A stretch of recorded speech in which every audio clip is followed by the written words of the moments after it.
If I told you that some of the biggest factors affecting Rhode Island real estate are not just interest rates, not just inventory, not just buyer demand, but decisions being made in city halls, town councils, planning boards, and at the State House.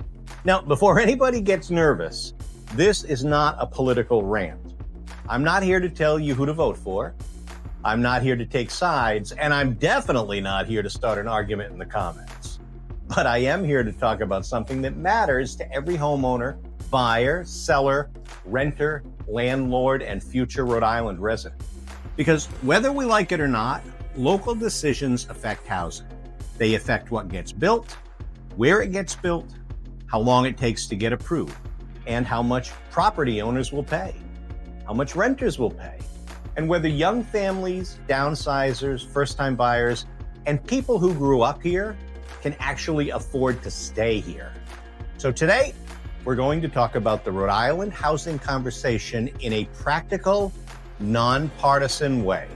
No red team, blue team, not politics as entertainment, just real estate, housing, taxes, affordability, and what it could mean for you.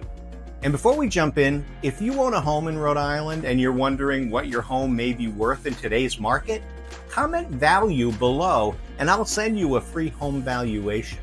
And if you're thinking about buying in Rhode Island and you want a simple guide to help you understand the process, DM me home and I'll send you my free buyer's guide. Hey, and if you're just trying to figure out whether now is the right time to buy, sell, downsize, relocate, or just make a plan, you can always book a free strategy call with me. No pressure, just a conversation. So hey everybody, it's Jeff St. Germain with the St. Germain Real Estate Group, and I help people buy, sell, and understand real estate here in Rhode Island. And today's topic is one of those subjects that can get emotional very quickly. But I think we can have a better conversation. Because when most people hear the word politics, they immediately think of arguments, parties, candidates, debates, and cable news. That is not what this video is about. This video is about something much more practical: how public decisions affect private real estate. Because in Rhode Island, housing does not happen in a vacuum. A buyer does not just wake up one day and say, I want to buy a house, and suddenly there are enough homes available. A builder does not just pick a piece of land and instantly create housing. A homeowner does not get a tax bill by accident. A town does not grow, freeze, develop, or preserve itself without decisions being made. And those decisions have consequences. Sometimes good, sometimes frustrating, sometimes complicated, but always worth understanding. So let's talk about 5 ways local decisions can affect the Rhode Island real estate market. Number 1, housing supply. There are not enough homes. This first major issue is housing supply. This is probably the biggest one. Rhode Island is a small state. We do not have unlimited land. We have older communities, historic neighborhoods, coastal areas, wetlands, infrastructure limitations, and a lot of towns where people are very protective of the character of the community. And I understand that. People love their neighborhood for a reason. They love the quiet street. They love the trees. They love the village feel. They love the waterfront. They love the charm. But here is the challenge. When very little new housing gets built over a long period of time, eventually demand outruns supply. And when demand outruns supply, guess what? Prices go up. That affects buyers. It affects renters. That affects seniors who want to downsize. That affects young people who grew up here and want to stay here. That affects employers trying to attract workers. And yes, it affects homeowners too, because while higher values can be good if you own, they can also create higher taxes, higher insurance costs, and fewer options when you want to move. So the housing supply conversation is not simple.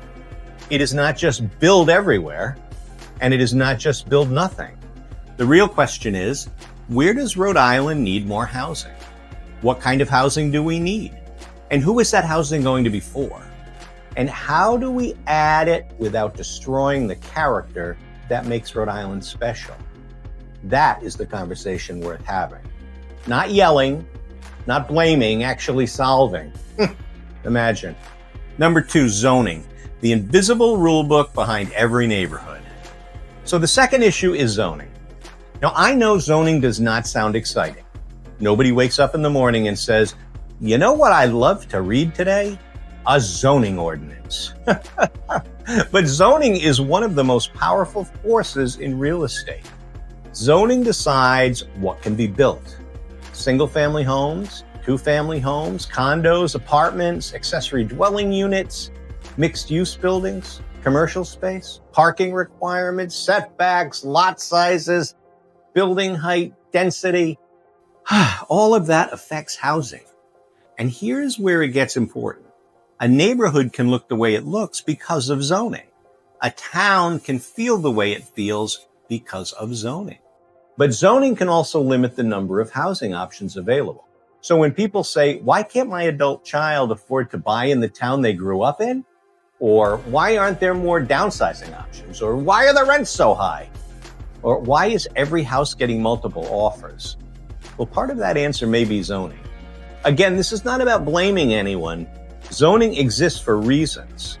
It helps manage growth, it protects neighborhoods, and it creates predictability. But if the rules never adapt, the market can get tighter and tighter and tighter. So when you hear conversations about zoning reform, accessory dwelling units, multifamily housing, or mixed-use development, do not tune out. Those conversations may directly affect future home values, neighborhood character, and affordability. Number 3, property taxes, the part every homeowner feels. The third issue is property taxes. Now, this is where homeowners really start paying attention because your home is not just where you live.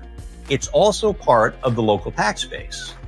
Property taxes help fund schools, police, fire, roads, libraries, town services, and local government. And those services matter. But when property values rise, assessments can rise. When municipal budgets increase, tax pressure can increase. And when towns need to fund more services, property owners often feel it. Now, Rhode Island is interesting because every city and town is a little different. The tax rate in one community may look very different from the tax rate in another. The services may be different.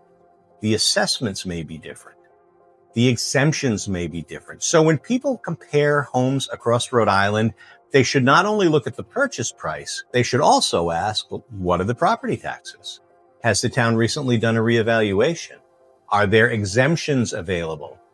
What services are included? How does this affect my monthly payment? Because for buyers, taxes affect affordability. For sellers, taxes can affect marketability. And for homeowners, taxes affect the cost of staying in the home long term. That is not a political statement. That is a practical real estate issue. Number 4, affordability, the problem everyone talks about, but few agree how to fix. So the fourth issue is affordability. And this is where the conversation can get emotional because Rhode Island has a lot of people who are feeling squeezed. First-time buyers feel squeezed, renters feel squeezed, seniors on fixed incomes feel squeezed, young families feel squeezed. Even high-income buyers can feel squeezed when rates are higher, inventory is low, and the right house gets 10 offers. Affordability is not just one thing. It is a combination of home prices, interest rates, taxes, insurance, rent, wages, student debt, savings, inventory, and location. And because there are so many moving parts, there is no one magic fix. Some people want more construction. Some people want more affordable housing programs. Some people want tax relief. Some people want more protection for renters. Some people want fewer restrictions on builders. Some people want to preserve the character of their town. And honestly, many people want several of those things at the same time. That is why this is hard. Because Rhode Island needs housing people can afford. But Rhode Island also wants to protect what makes each community special. The hard part is finding the balance. And that balance will shape the future of this state. Number 5, local decisions can affect your property value. The fifth issue is your property value. That is the part that homeowners should really understand. Your home value is not only based on your kitchen, your bathroom, your roof, your heating system, and your square footage. Those things matter, absolutely. But your home value is also affected by what is happening around you. Nearby development, school reputation, road improvements, flood zones, commercial growth, walkability, public services, tax rates, short-term rental rules, infrastructure, neighborhood demand, town planning. All these things can influence value, sometimes positively and sometimes negatively. For example, a new mixed-use development may make an area more walkable and attractive. A road improvement may make commuting easier. A new school investment may increase buyer demand. But on the other hand, overdevelopment, traffic concerns, or rising taxes may create resistance from homeowners. So when you see public hearings, planning meetings, zoning notices, town budget conversations, or major development proposals, do not assume they have nothing to do with you. They may have a lot to do with you because real estate is local. And in Rhode Island, sometimes it's hyper-local. One neighborhood can feel completely different from another neighborhood just 5 minutes away. That is why staying informed matters. So what should homeowners and buyers actually do? So what do you do with all of this? First, do not panic. Second, do not get sucked into the noise. Third, pay attention to the decisions that actually affect housing. If you own a home, keep an eye on your town's budget, tax rate assessments, and major development proposals. And if you're buying, look beyond the pretty pictures online. Ask about taxes, ask about flood insurance, ask about zoning, ask about future development. Ask about condo fees if you're buying a condo. Ask about the monthly payment, not just the purchase price. And if you are selling, understand that buyers are doing the math very carefully right now. They are not just asking, do I like the house? They are asking, can I afford the house? Here is the bigger question that Rhode Island has to answer. How do we create enough housing for the future while protecting the character of the communities we love? That is the real conversation.